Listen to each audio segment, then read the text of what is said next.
banyak orang dia meeting panjang, kadang-kadang sampai 2-3 jam, tapi output tak ada. Ya, betul. Sebenarnya saya pernah bekerja dalam sektor, tadi company pertama kecil kan? Kecil, lepas tu saya bekerja di 2 company yang besar, dan yang sekarang berada di sini di Coffee Star.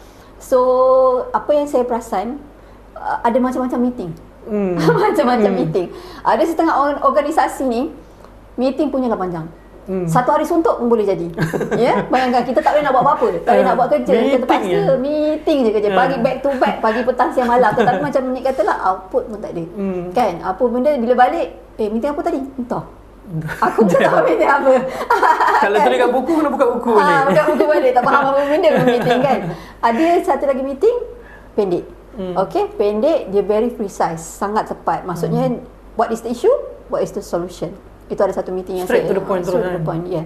So kita ada 2 jenis meeting, panjang dan juga pendek. Satu lagi meeting ni sebenarnya kau tak ada kena-mena pun, tapi kena join sekali.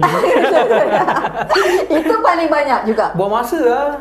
Tak tahulah, semua unit kalau boleh dia nak letak kat situ. Kalau ada 10 pegawai, 10 pegawai dia nak letak. Tetapi kau ada kena-mena ke? Bila member tanya kat sebelah, tak ada. Lepas tu tak tahu, bos suruh masuk je lah. You know? Sebab benda tu kalau sekadar untuk pengetahuan, knowledge kita okey lah. Kalau untuk dia sebab kita ada banyak department. Mungkin ada setengah department tu dia perlu tahu apa yang berlaku. Bahan aje lah sebenarnya. Yalah. Tak payahlah kau nak dengar meeting 5-6 jam kan yang kau tak ada berkaitan. Baiklah orang sebab tu kita ada email. Email to all.